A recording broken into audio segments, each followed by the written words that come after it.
selamat malam. Ya, selamat malam. Malam, Pak. Kita udah bertemu beberapa kali gitu ya. Gimana dengan tanggapan ente, Pak, dengan Pak Dehe? Gak percaya dengan Paulus katanya. Gimana? Pak Dehe ini Kristen apa? Protestan dia ngakunya tadi. Oh, Protestan. Ah, Kristen Protestan dari gereja mana Pak Dehe? Saya dari gereja BNKP, Pak. Dan Alkitab yang saya pakai, Alkitab yang dipakai di gereja manapun di dunia. Oh iya. Nah, benar kata Pak Dehe bahwa orang Kristen itu tidak mentuhankan Paulus. Itu benar. Tapi dia adalah rasul. Dia adalah rasul yang diberikan ilham. Nah, coba Pak Dehe tadi katakan bahwa Rasul Paulus itu tidak yakin masuk surga. Nah, berarti kan Pak Dehe belum baca tulisan Rasul Paulus di Filipi 1 ayat 21 sampai 23. Coba Pak Dehe baca Filipi 1 ayat 21 sampai 23.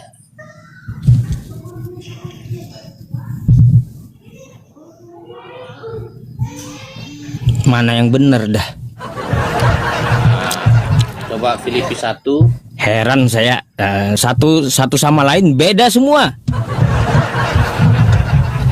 Silakan Pak Dehe baca dulu Filipi 1 ayat 21 sampai 23. Itu Rasul Paulus yakin mati masuk surga.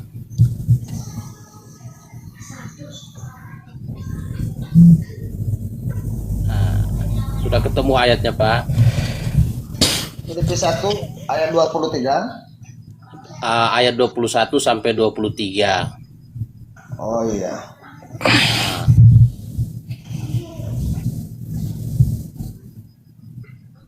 Dua satu. Apa bunyinya, Pak?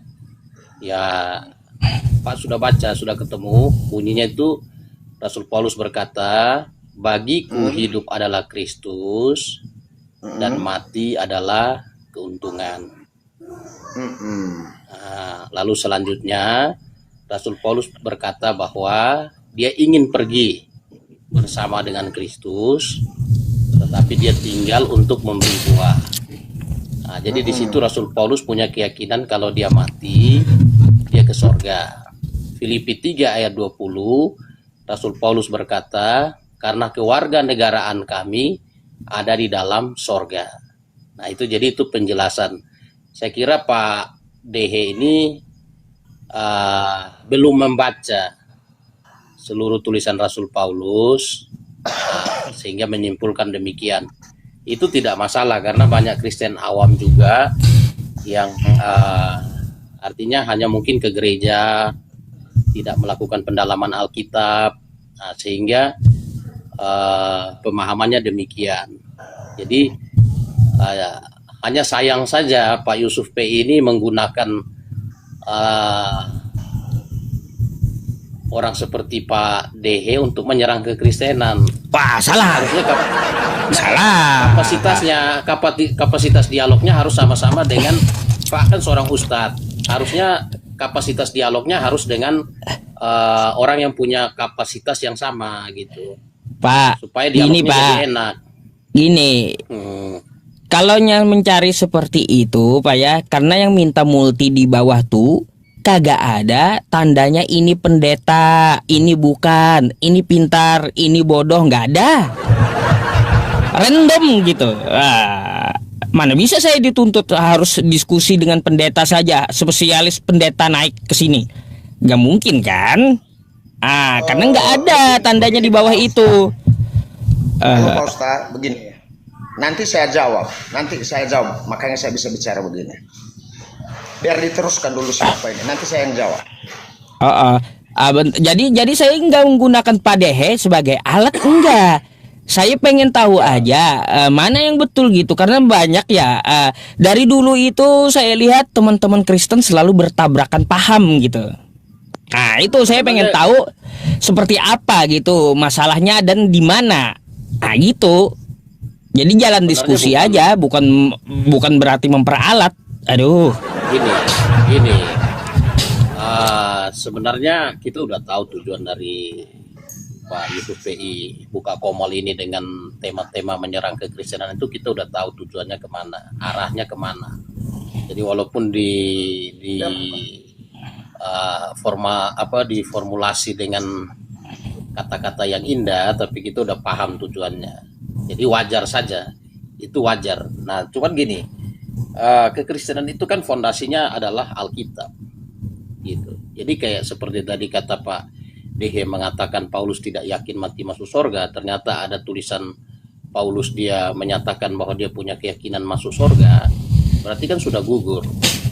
Nah itu Ya sudah, gugur. kalau gitu kita dengar Pak Dehe-nya menjawab kayak gimana. Silakan. Bukan mendengar, sekarang kan statementnya kan sudah ada di Alkitab, itu fondasinya. Kalau hanya bernarasi liar, ya pasti bisa narasi liar akhirnya jadi debat kusir.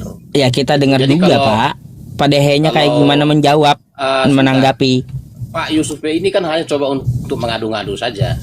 Nah kalau bertanya tentang kekristenan, berarti kembali kepada fondasi Kristen, yaitu Alkitab. Nah kecuali Pak Dehe ini bisa menampilkan satu ayat di mana Rasul Paulus tidak yakin mati masuk surga. Kalau tidak bisa, berarti kan sebenarnya apapun narasi dia itu narasi liar.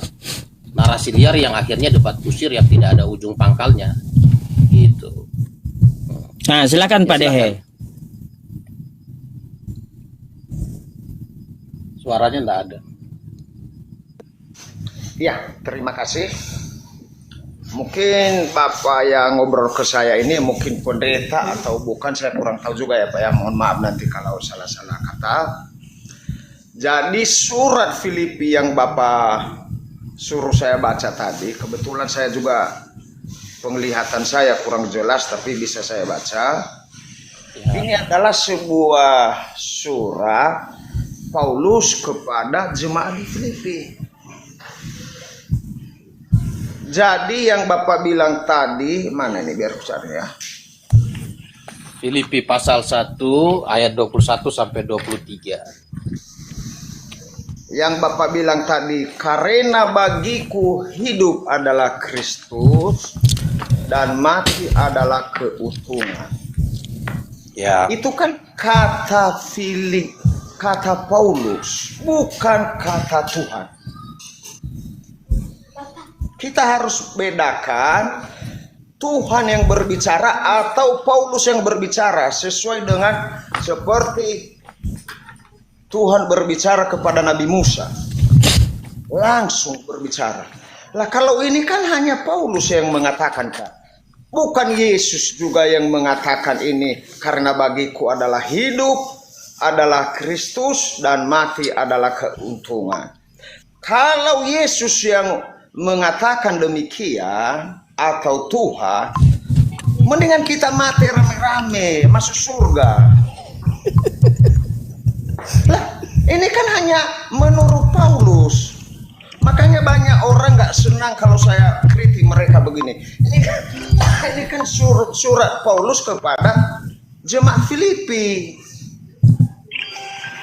Kita harus mengerti Paulus ini sama dengan Bapak Yusuf PI, sama dengan Bapak, sama dengan saya. Paulus ini hanya saja dia suka khotbah, memberitahu Injil kepada orang di Filipi. Ini hanya kata Paulus, bukan kata Tuhan ini. Ini kan tafsir dia. Mana ada orang mau mati keuntungan dia? Nggak ada. Orang Indonesia ini kalau pejabat berbondong-bondong masuk korupsi, itu keuntungan. Bukan dia bilang mengatakan karena bagiku hidup adalah Kristus dan mati adalah keuntungan. Mana ada kematian keuntungan? Saya sering protes ayat-ayat ini kalau dipakai orang ketika meninggal. Ya sebenarnya gini Pak Dehe. Ya sebentar dulu. Sebenarnya gini. Lanjut 1 menit lagi Pak. 1 menit lagi saya. Oke, silakan. Karena surat ini adalah surat Paulus. Saya tidak percaya sama Paulus. karena dia orang biasa. Suratnya kepada jemaat Filipi sama seperti saya, ceramah saya kepada jemaat orang Nias yang ada di Nias sana, Sumatera Utara. Surat saya dibaca-bacalah orang Nias di gereja di Sumatera Utara sana. Tetapi intinya memang dari Tuhan Yesus. Tapi kalau dia berkata begini, mati adalah karena bagiku hidup adalah Kristus dan mati adalah keuntungan. Ini bohong. Mana mau dia hidup kalau dia mau mati? Kalau keuntungan mati. Ini menurut saya.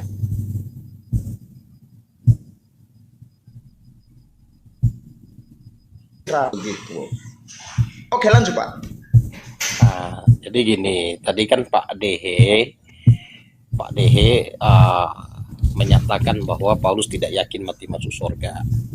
Nah, saya tampilkan ayat itu. Betul, saya saksi hidup nih. Di dunia ini, di dunia nyata, saya saksi hidup bahwa Paulus itu tidak masuk surga. Karena belum ada penyakit. Itu Saksi hidup saya, Paulus tidak masuk surga. Telak kali. Nah, jadi pertama kan gini, Pak Dehe sendiri kan tidak hidup sejaman dengan Rasul Paulus. Itu tidak hidup sejaman. Jadi kalau bilang saksi hidup itu tidak tepat. Gitu. Justru Pak Yusuf PI menertawakan sesuatu yang dia sendiri tidak paham sebenarnya. Tidak. Ya lucu aja gitu. Nah, Beliau itu sendiri sebenarnya. yang mengatakan kan bahwa Paulus saya gini. bersaksi Paulus tidak masuk surga katanya. Kalau Muslim jadi- yang mengucapkan kan ya wajar gitu. Tapi kalau Kristen Ya, sendiri heran saya gitu, bikin lucu. Sebenarnya tidak ada masalah. Hmm. Karena Fokuslah, nggak usah fokus ke saya gitu, fokus ke materinya aja. Ya, Silakan. karena kan tadi tertawa, makanya saya kan jelaskan. Iya, makanya sampai lucu juga menertawakan gitu sesuatu. jadinya. Nah, maksudnya menertawakan sesuatu yang sendiri tidak paham kan, jadi lucu. Saya paham apa yang beliau katakan. Nah, Paulus, saya bersaksi kata beliau, ya Paulus masuk neraka. Ya, kenapa Itu sejelas ditertawakan? anak-anak pun ngerti gitu loh. Kalau bersaksi itu kan berarti hidup sejaman. Kalau tidak hidup sejaman, bagaimana bersaksi? Udah, ya silahkan Ah, tanggapi. ya, jadi gini. Kalau Pak Dehe tadi berkata bersaksi, kayaknya ya itu keyakinan Pak Dehe. Kita tidak bisa menggugat itu. Tapi kalau kesaksian itu kan harusnya bersaksi itu orang yang hidup sejaman dengan Rasul Paulus. Nah, tadi Pak Dehe bilang Rasul Paulus tidak yakin. Nah, di ayat ini dia yakin bahwa dia mati ke sorga. Ya, ini kan saya bacakan ayatnya. Karena bagiku hidup adalah Kristus dan mati adalah keuntungan. Tetapi jika aku harus hidup di dunia ini, itu berarti bagiku bekerja memberi buah. Jadi mana yang harus kupilih, aku tidak tahu. Aku didesak dari dua pihak. Aku ingin pergi dan diam bersama-sama dengan Kristus. Itu memang jauh lebih baik.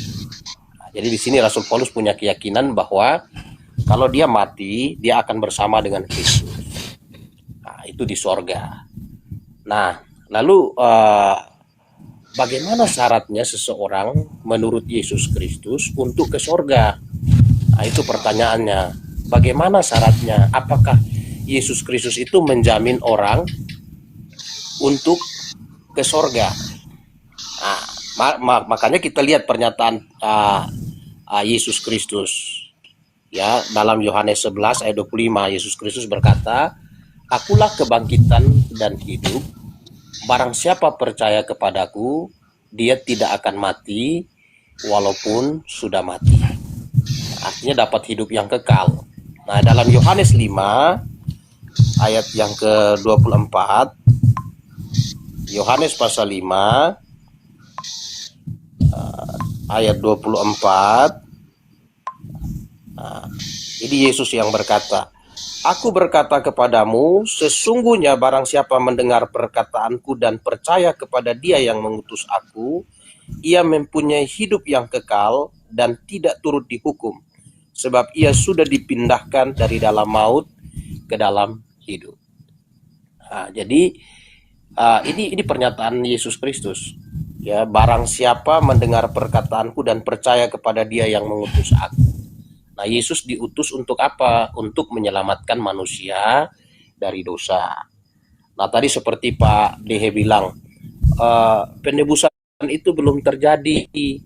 Nah, penebusan itu hari penghakiman. Sebenarnya itu saya anggap Pak Dehe belum membaca Alkitab secara tuntas. Karena Yesus Kristus datang menyerahkan dirinya sebagai tebusan bagi semua manusia melalui kematian Yesus Kristus di atas kayu salib. Dengan kematian Yesus Kristus di atas kayu salib, Yesus menggantikan posisi manusia yang harusnya dihukum karena dosa. Karena upah dosa adalah kematian. Tadi benar Pak Dehe. Upah dosa itu kematian, itu betul. Orang yang berbuat dosa harus dihukum mati. Maka Yesus datang ke dunia, Allah yang menjadi manusia berinkarnasi untuk mengambil posisi penghukuman itu. Makanya dia mati di kayu salib. Itu mati untuk apa?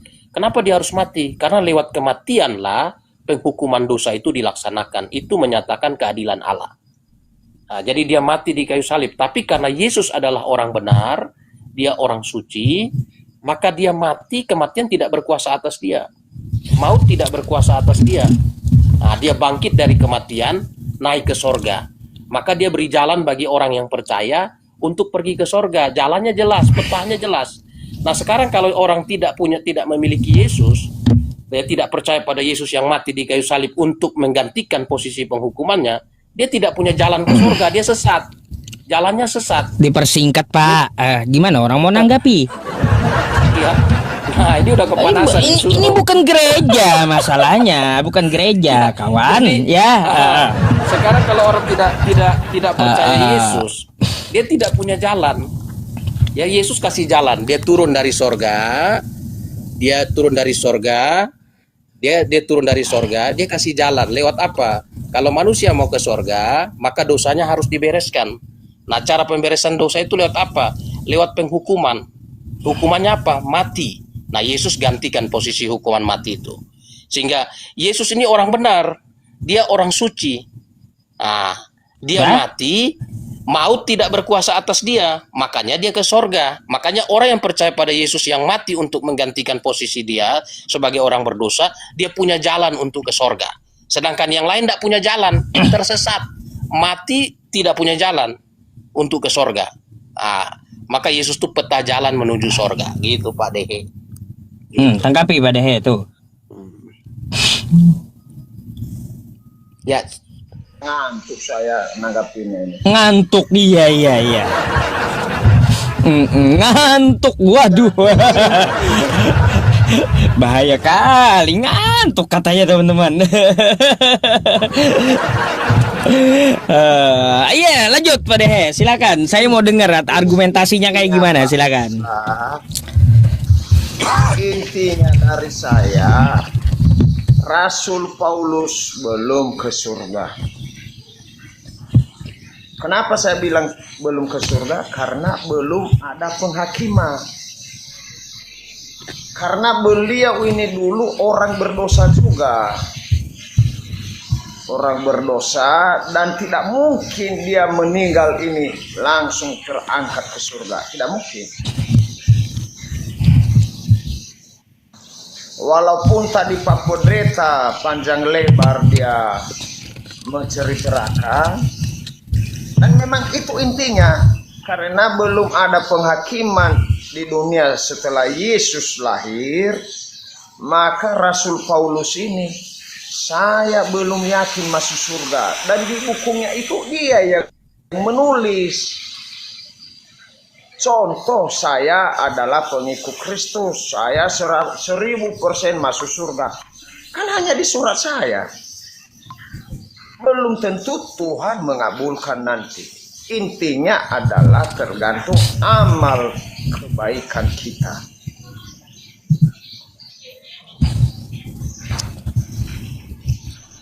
Makanya saya belum ada di Alkitab atau di kitab manapun, belum saya lihat bahwa Paulus ini sudah masuk surga. Belum ada, belum saya baca.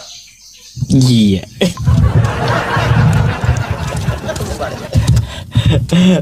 Lanjut Pak Dehe. singkat saja Pak Ustaz. Segitu. Kayak nggak perlu panjang-panjang gitu ya. Nggak perlu panjang-panjang tapi mematikan kawan-kawan argumennya. Karena tadi saya bilang rambut sama hitam pendapat berbeda.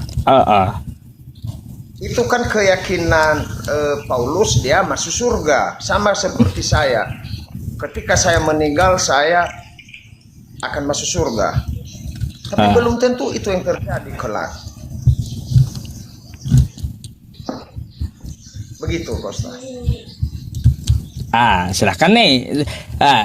Saya kembalikan ke bawah lagi gitu. Saya cuma mau mendengar gimana sih materinya. Malam ini saya jadi pendengar yang baik gitu. Jadi Pak Yusuf PI jadi moderator ya. Jadi terima kasih. Makanya saya bilang Pak DH ini sebenarnya walaupun Kristen tapi belum mempelajari Alkitab lah. Karena gini, dia bilang penghakiman belum. Padahal coba Pak DH buka di Ibrani pasal 9 ayat 27. Ibrani pasal 9 ayat 27. Ya. Nah, itu dikatakan, dan sama seperti manusia ditetapkan untuk mati hanya satu kali saja, dan sesudah itu dihakimi. Nah, sesudah kematian itu ada penghakiman menurut iman, bukan menurut perbuatan. Yaitu menurut iman. Penghakiman menurut iman itu ialah yang beriman kepada Yesus sebagai juru selamat itu ke sorga. Nah, saya kasih ada lagi ini contohnya di dalam Lukas pasal yang ke 16, Lukas 16 ayat 22 ya, ayat 22 dan 23. Kemudian matilah orang miskin itu lalu dibawa oleh malaikat-malaikat ke pangkuan Abraham. Nah, orang kaya itu juga mati lalu dikuburkan, dan sementara menderita sengsara di alam maut, ia memandang ke atas dan dari jauh dilihatnya Abraham dan Lazarus duduk di pangkuannya. Jadi ini Alkitab menjelaskan bahwa sesudah mati orang itu dihakimi menurut iman. Artinya kalau dia tidak beriman pada Yesus sebagai juru selamat, ya tidak beriman, tidak memiliki iman seperti Abraham. Ya, Abraham kan bapak orang beriman.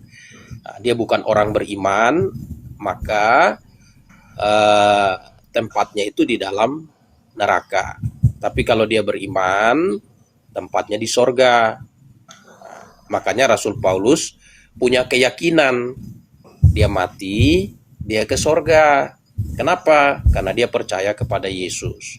Karena Yesus menjamin siapa yang percaya kepada dia, ya sebagai juru selamat, ya dia punya jaminan hidup yang kekal. Itu. Lalu tadi saya jawab juga, Pak DH bilang gini, kita diselamatkan oleh amal segala macam. Sebenarnya itu bukan ajaran Kristen, justru itu lebih tepat ke ajaran Islam. Nah, kalau Kristen punya tidak begitu. Titus 3, di dalam Titus 3 ayat 5, ya, Titus 3 ayat 5, itu tidak begitu Pak DH. Nah, kalau Islam mungkin pas lah itu. Ya justru Pak DH ini ajarannya hampir mirip-mirip Islam kalau saya lihat. Ya, Pak ini, Pak Suat. Tadi saya juga menduga dia Islam nyamar gitu. Dugaan saya kayak gitu. Tetapi gini, ngotot dia, saya Kristen katanya. Maka kan ada penebusan dosa di Kristen. Kata dia nggak ada, ngotot dia. Ya, tapi memang banyak juga orang Kristen yang punya pemahaman secara umum seperti itu. Ya udah, lanjut. Titus 3 ayat yang kelima itu Pak DH, dia jelaskan gini. Pada waktu itu dia telah menyelamatkan kita bukan karena perbuatan baik yang telah kita lakukan. Nah, jadi dasar keselamatan dalam iman Kristen itu bukan karena perbuatan baik, tetapi karena rahmatnya, oleh permandian kelahiran kembali dan oleh pembaharuan yang dikerjakan oleh Roh Kudus. Saya dulu bertanya Pak. Ya silakan. Surat Titus itu dari Paulus kan? Iya. Yang mengatakan itu adalah Paulus, bukan Tuhan Yesus. Karena Paulus itu tidak lebih tinggi derajatnya dibanding dengan saya. Kecuali Yesus sendiri yang mengatakan demikian, baru saya percaya. Saya itu, mohon maaf, saya itu tidak percaya dengan Paulus karena dia ambil dari kitab Injil aja, dia ambil, dicomot-comot, diterang. Beginilah ibaratnya saya khotbah dari Matius, lalu saya kirim surat saya ke negara Libya. Saya Paulus. Makanya orang-orang Libya sana ceramah penderitanya dengan kata-kata saya, dijelaskan lagi. Karena Paulus ini, itu kan suratnya lagi, bos.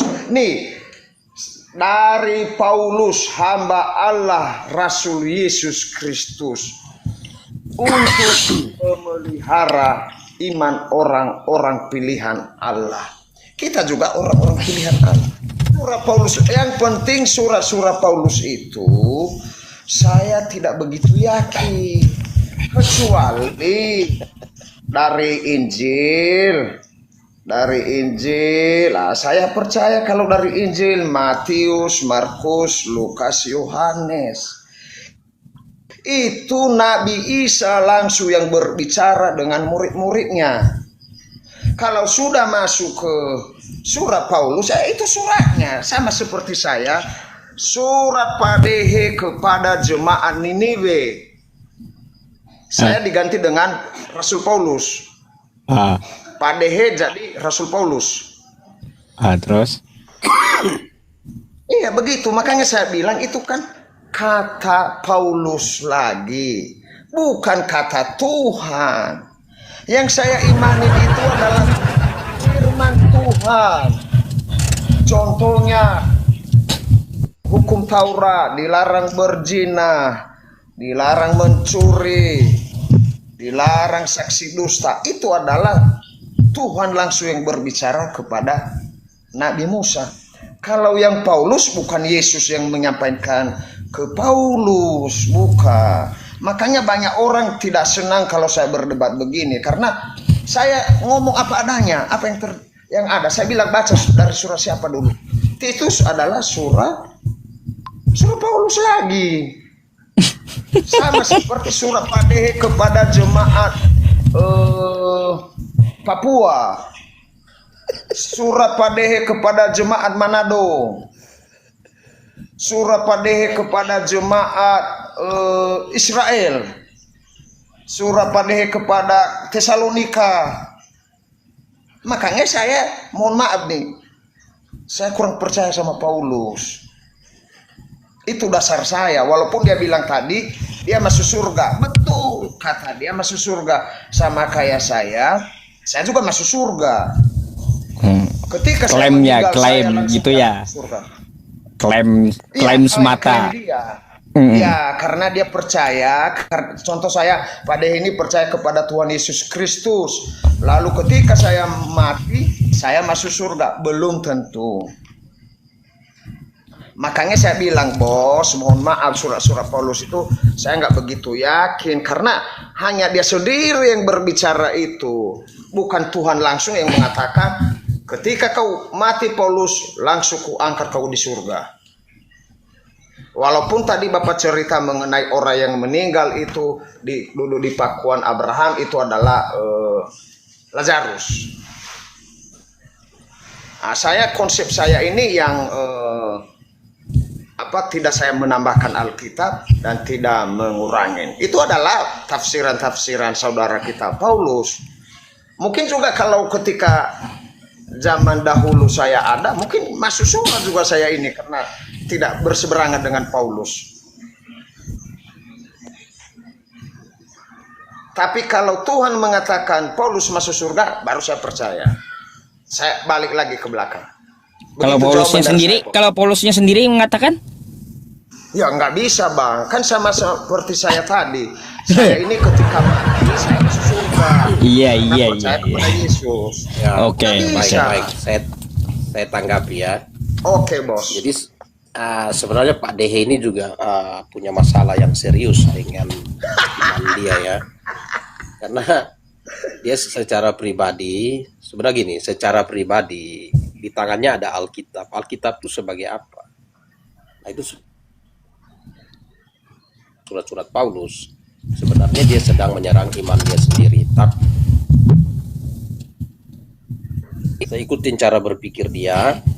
Nah di Titus 3 itu dia bilang gini, pada waktu itu dia telah menyelamatkan kita bukan karena perbuatan baik yang telah kita lakukan, tetapi oleh karena rahmatnya, oleh permandian kelahiran kembali dan oleh pembaruan yang dikerjakan oleh Roh Kudus. Nah Tuhan Yesus sendiri Lah, ya, kan yang apa ngomong yang itu ditulis oleh Paulus, sebentar bukan Yesus.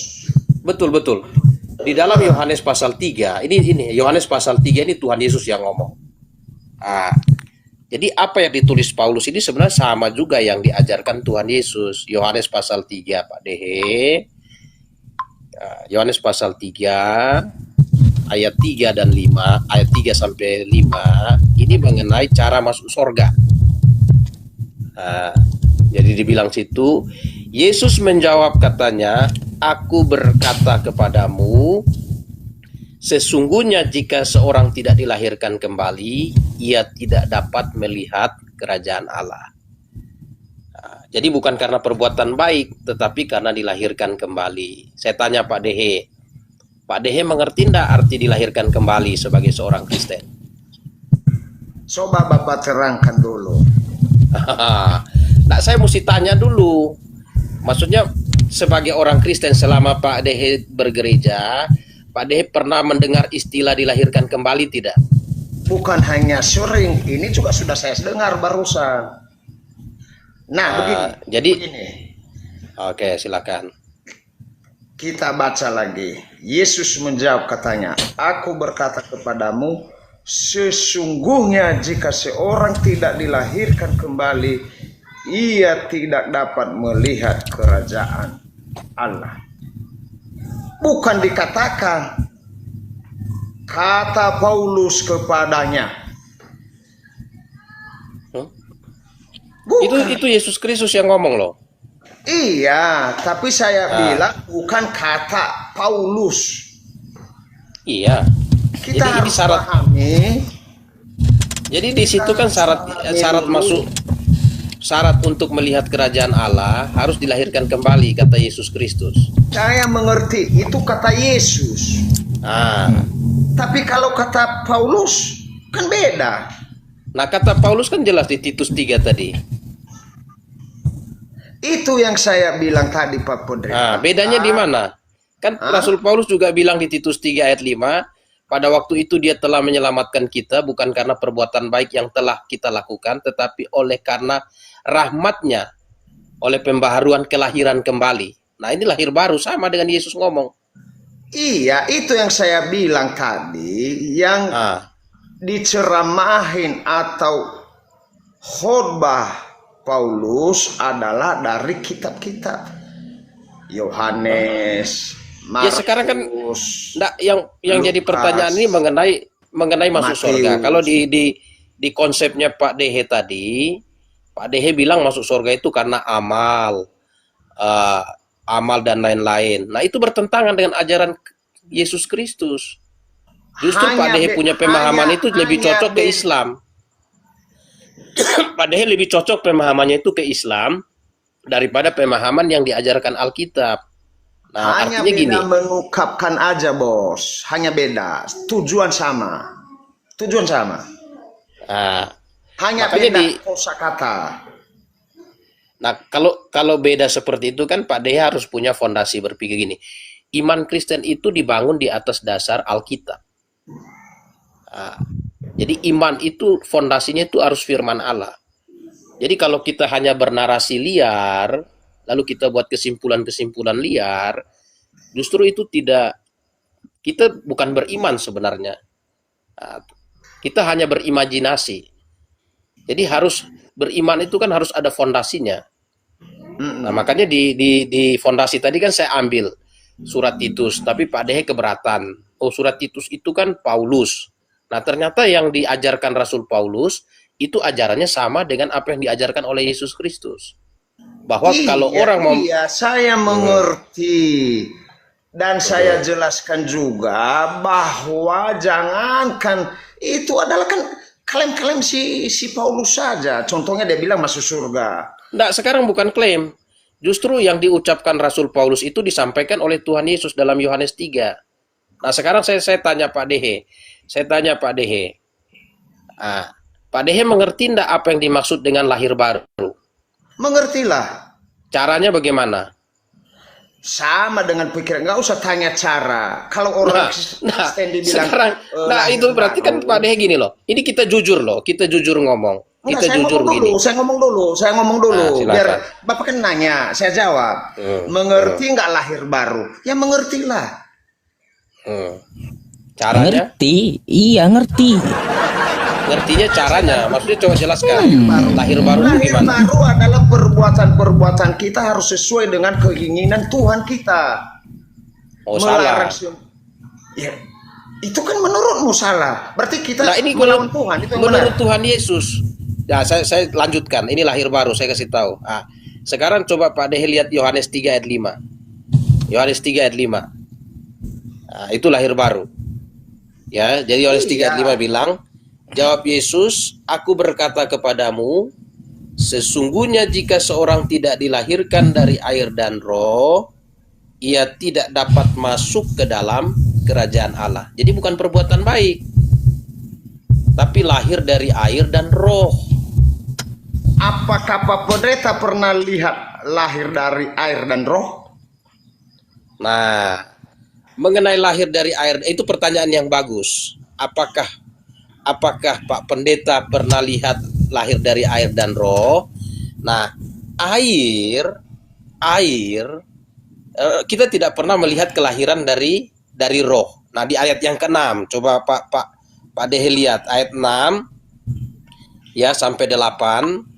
Dia kasih penjelasan lahir dari roh itu seperti apa. Apa yang dilahirkan dari daging adalah daging, dan apa yang dilahirkan dari roh adalah roh.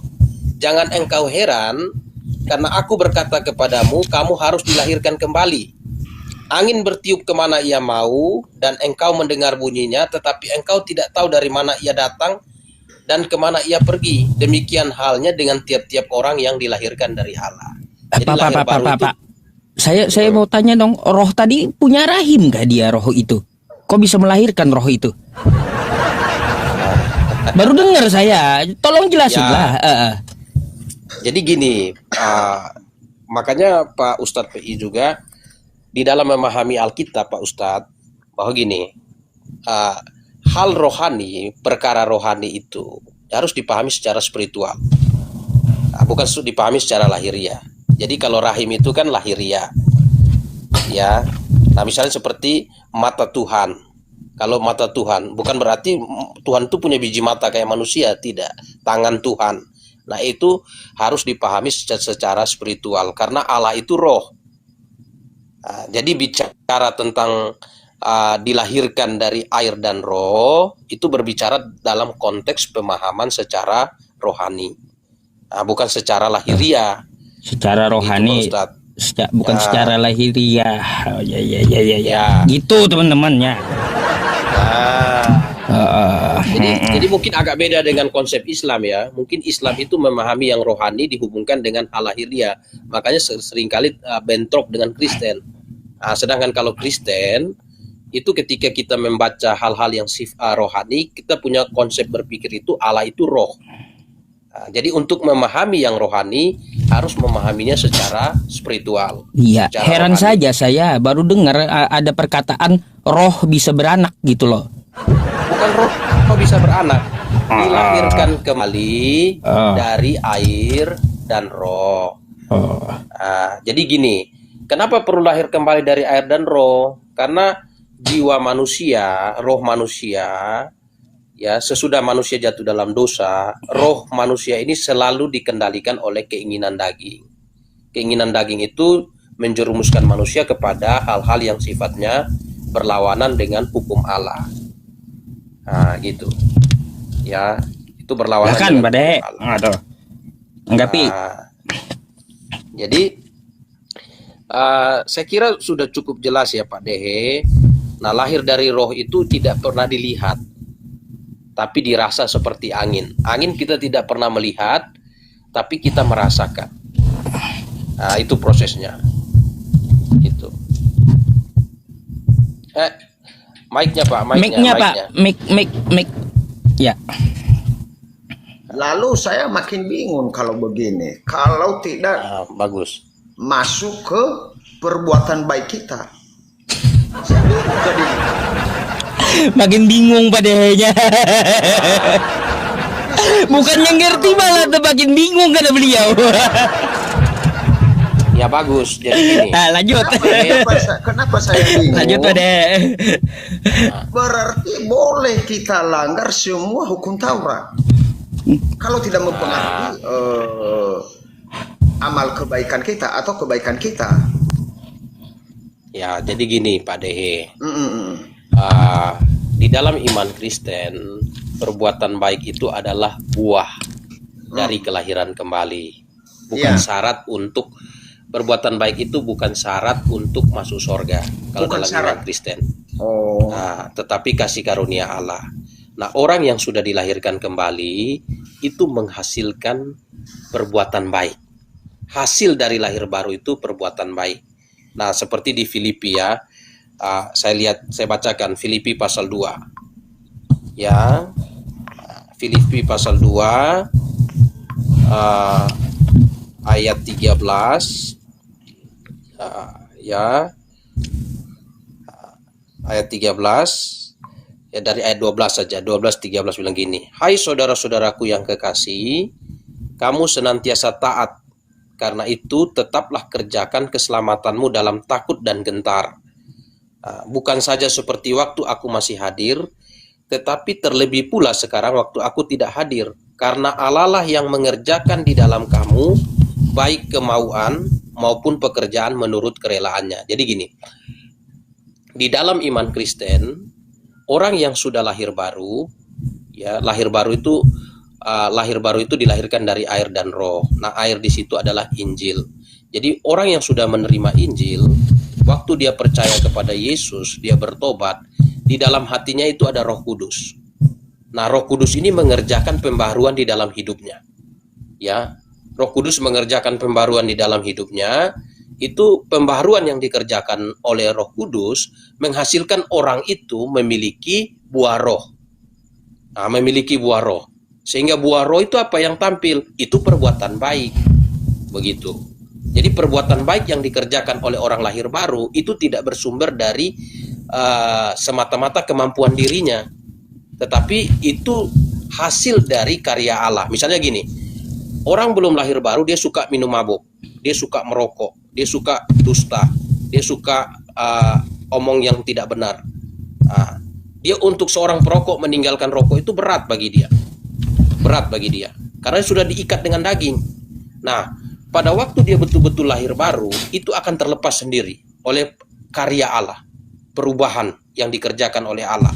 Memang saya tahu banyak orang Kristen yang tidak sampai di tingkat pemahaman ini. Karena belum menerima Injil yang murni. Gitu. Jadi gitu Pak Dehe ya. Saya kira diskusi saya dengan Pak Dehe cukup. Oke, saya Belum. Oh belum. Jadi- Belum, jangan kemana-mana. Ya makin penasaran Pak Udah Dehe. mau kabur aja kata Pak Dehe. Saya makin bingung dengan statement. Makin bingung tuh. Ya memang. Makin banyak Bapak bicara, Pak Suat ya, makin banyak ente bicara, Pak, makin bingung Pak Dehenya. Makin penasaran juga kan? Makin penasaran. Bingungnya begini Pak Pendeta. Ya. Tadi Pak Pendeta mengatakan tidak pengaruh dengan kebaikan. Ya. Lalu setelah saya dengar panjang lebar penjelasan Pak Pendeta, ikut-ikut juga kebaikan itu. Ya begini, jadi gini Pak Dehe, perbuatan baik itu bukan syarat. Nah, maksud gini, kalau Pak Dehe mau masuk surga, itu syaratnya bukan berbuat baik. Lah, terus tapi syaratnya itu harus dilahirkan kembali. Nah di Alkitab itu ada dua contoh. Ya, contoh satu orang Yudas Iskariot itu rasul bersama Tuhan Yesus. Istilahnya ini orang rohani sekali Yudas ini. Nah, tetapi pada waktu matinya Tuhan Yesus berkata kepada dia, orang seperti itu lebih baik tidak dilahirkan dari malam Bapak, tidak dilahirkan dari rahim ibunya. Begini Pak Pendeta, nggak usah jauh-jauh ke Yudas Iskariot contoh, langsung contoh ke kita aja. Jadi contoh ke lebih kita, lebih dekat, lebih paham. Semakin jauh nanti pikiran saya bisa ke Roma lagi langsung. Iya, karena jadi gini Pak Dehe gini, misalnya Pak Dehe nih ya, satu contoh nyata aja, penjahat di sisi Tuhan Yesus itu penjahat loh, masih namanya penjahat, sama seperti Paulus tadi penjahat ya. Nah, dia sama penjahat dia penjahat sampai mati predikatnya. Rasul Paulus kan bertobat, dia sampai di kayu salibnya masih disebut penjahat, tetapi detik dia mau mati dia percaya kepada Yesus Kristus.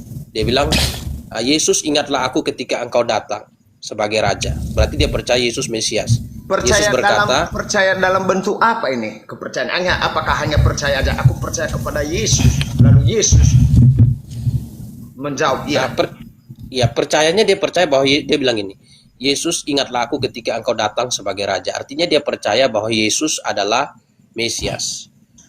Maka Yesus berkata kepada dia, hari ini engkau bersama aku masuk ke Firdaus. Karena iman dia.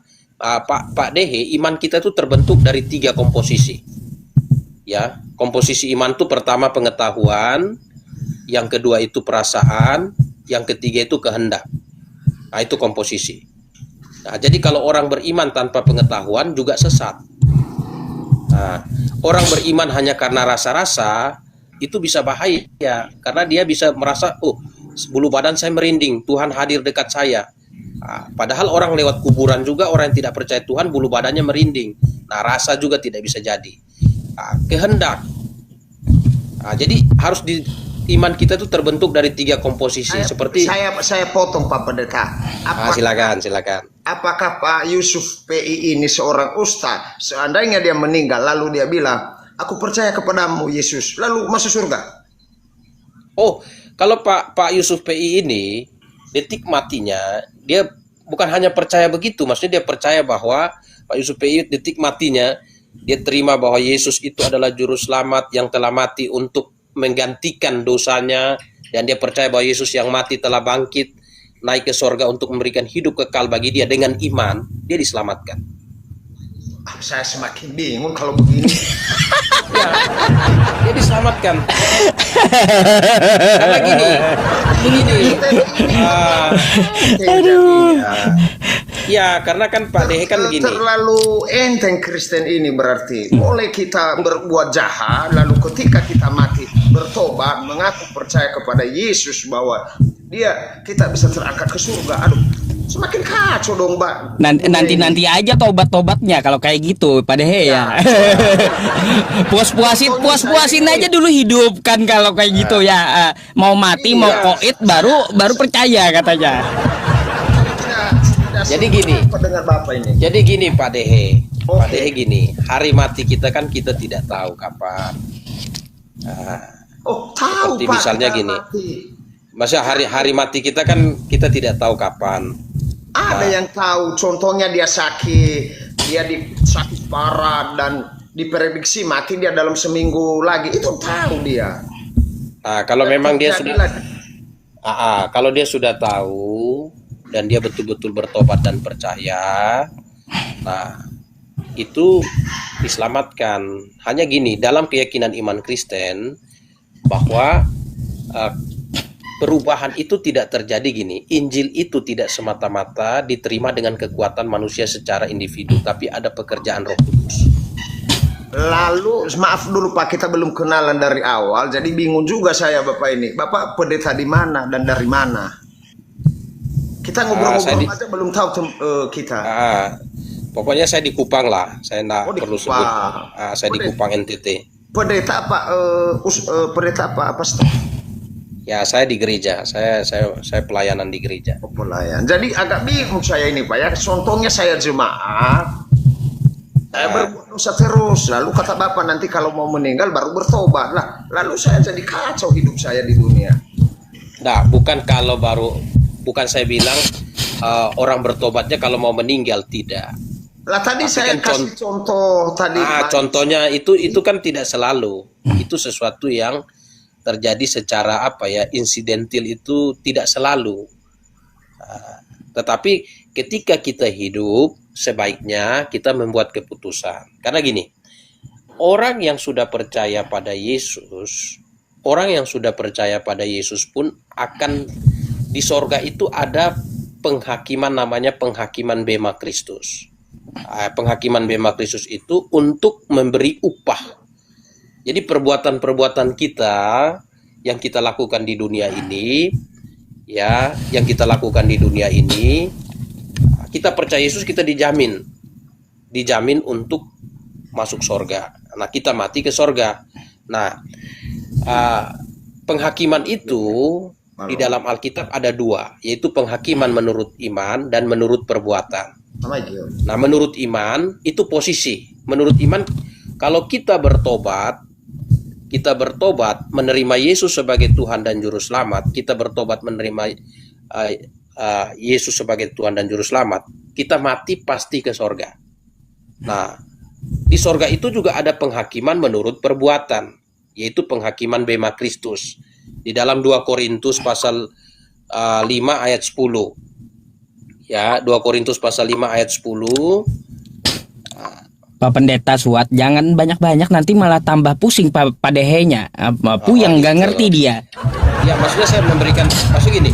Ini kan butuh penjelasan. Sebuah pertanyaan itu butuh penjelasan. Jadi saya jelaskan. Jadi Pak Dehe harus memahami ada dua bentuk penghakiman. Penghakiman pertama itu menurut iman, penghakiman kedua itu menurut perbuatan. Nah, kalau menurut iman itu yang dikatakan Ibrani 9 ayat 22. Manusia ditetapkan mati satu kali, sesudah itu dihakimi. Itu menurut iman. Nah, menurut perbuatan yang di sorga akan menghadap penghakiman Bema Kristus. Itu dihakimi menurut perbuatan. Untuk apa? Untuk upah. Tingkat kemuliaan orang di sorga itu berbeda-beda. Nah, yang di neraka juga akan dihakimi menurut perbuatan. Walaupun sudah di neraka, mereka dihakimi menurut perbuatan. Untuk apa? Untuk diperberat hukumannya. Dalam Wahyu pasal 20 ayat 13 sampai 15. Sudah cukup, itu dijelaskan. Pak Pendeta, saya mengerti. Oke. Lalu ada pertanyaan saya sama pendeta ini, karena jangan terlalu panjang lah, karena kita juga bukan makanya bakalan nggak paham Pak Dehenya kalau kepanjangan gitu. Lari malahan, karena saya ini kalau terlalu banyak cerita, saya jadi lupa fokus mana yang sampai pembicaraan. Jadi saya begini, Pak Pendeta. Oke. Menurut tafsiran Pak Pendeta, bukan tafsiran Paulus ya. Apakah yang tidak seiman dengan Kristen ini atau di luar Kristen, apakah mereka masuk surga atau tidak? Ya, sebenarnya kan jelas menurut Tuhan Yesus. Yohanes 14 ayat 6. Akulah jalan kebenaran dan hidup. Tidak seorang pun datang kepada Bapa kalau tidak melalui aku. Jadi berarti di luar tidak masuk Yesus surga mereka. Ya, betul. Salah Bapak Pendeta. Ya, itu berarti Pak Dehe justru mempersalahkan Tuhan Yesus. Saya bukan menyalahkan Tuhan Yesus juga. Ada saya pernah baca dalam yang benarnya kayak gimana jadinya? Lalu murid-murid Yesus datang kepadanya, katanya, "Guru, ada yang mengusir setan di sana, tapi bukan anggota kita atau bukan seiman dengan mereka." Lalu setan itu pergi.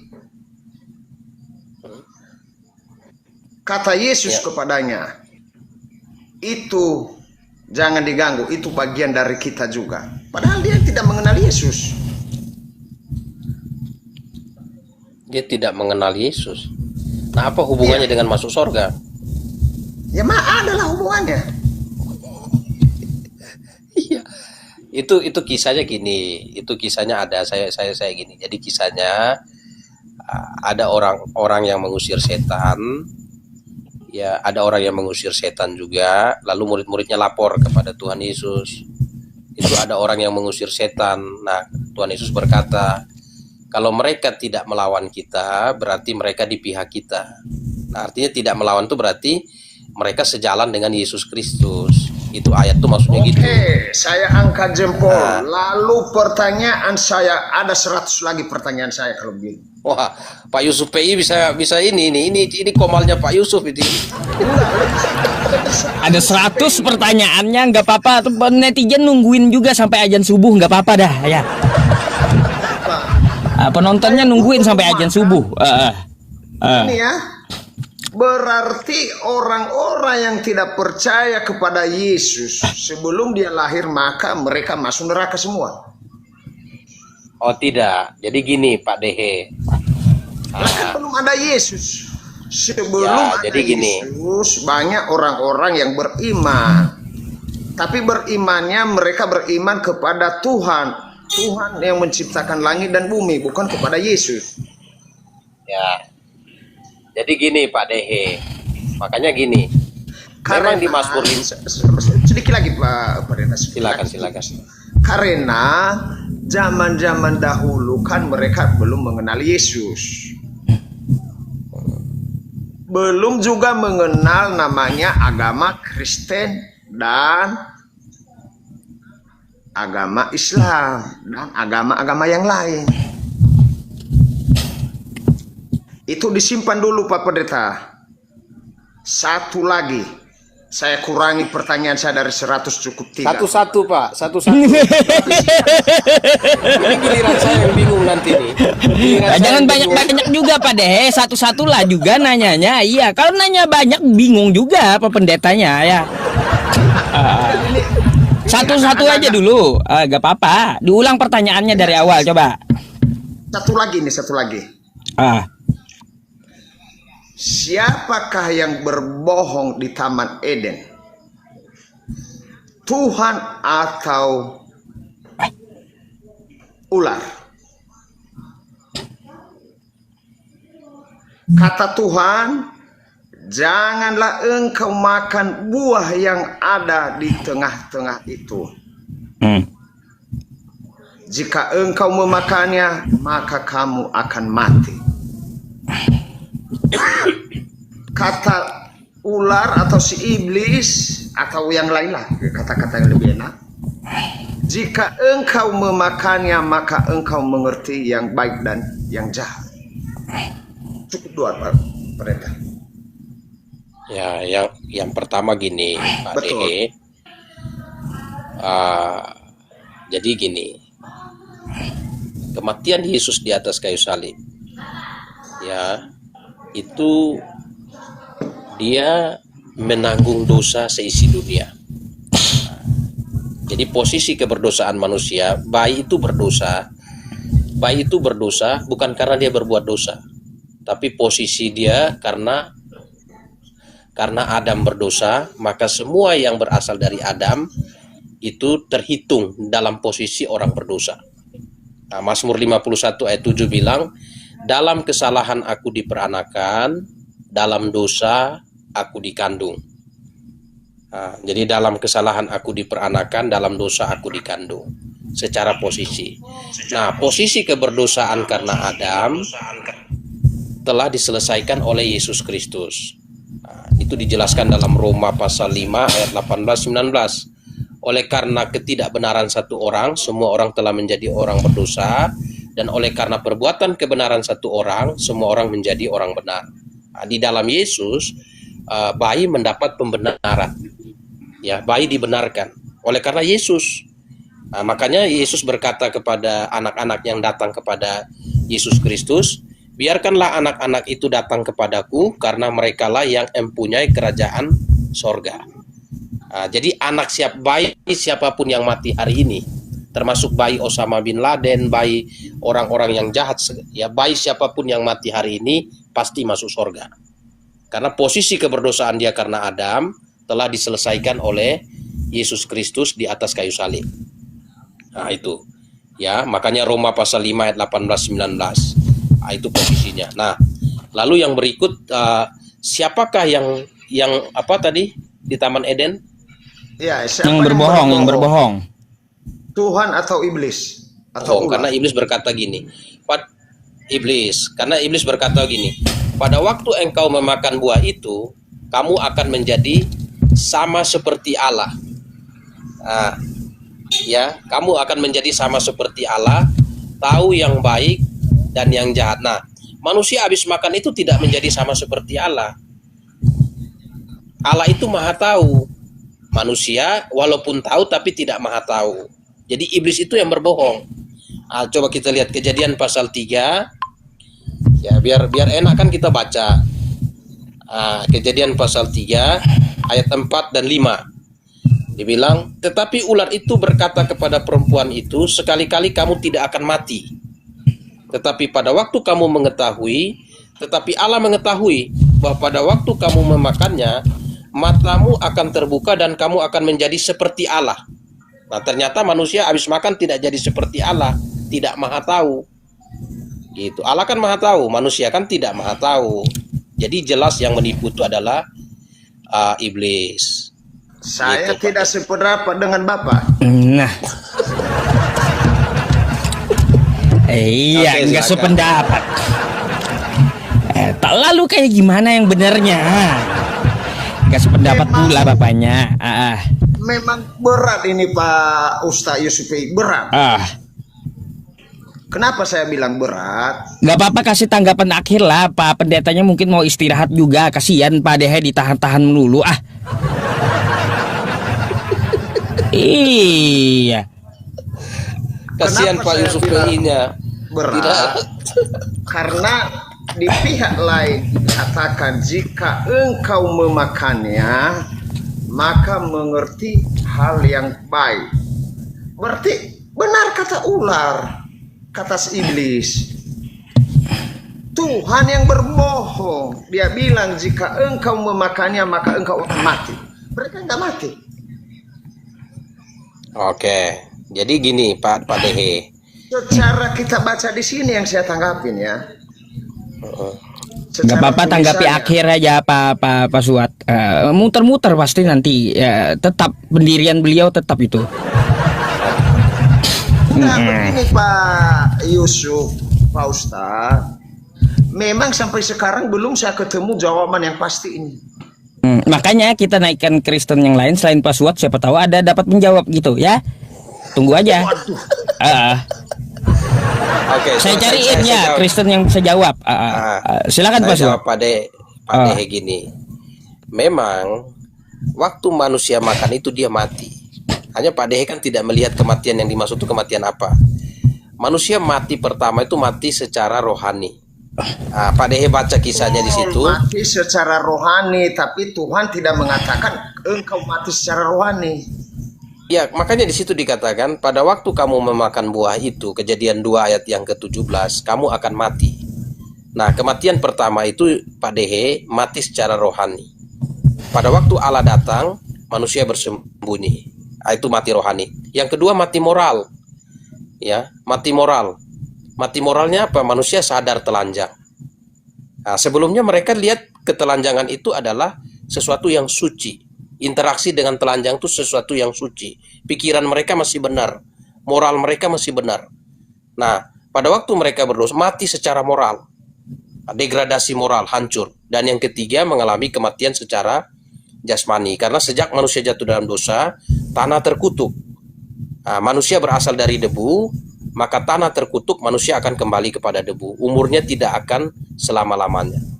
Gitu. Hanya karena Pak Dehe tidak melihat gini. Pak Dehe punya pengertian itu mati itu ialah harus langsung lenyap nyawanya. Tidak. Nah, tahap matinya itu pertama lihat. Mati rohani, mati moral, dan akhirnya mengalami kematian secara jasmani. Nah, itu. Dah? Oke. Nanti Pak Dehe follow saya saja. Kita diskusi. Lewat telepon mau sampai 5 hari debat gak apa-apa ya. DM saya Pak Dehe ya. Saya akan live Pak Dehe, kita bisa ngobrol-ngobrol. Oke ya. Mantap. Terima kasih Pak Yusuf PI untuk komalnya. Ini sarana penginjilan saya. Saya malam ini menginjil di sini. Baik, terima kasih. Oke. Baik, Tuhan Yesus Thank you. memberkati. Ya.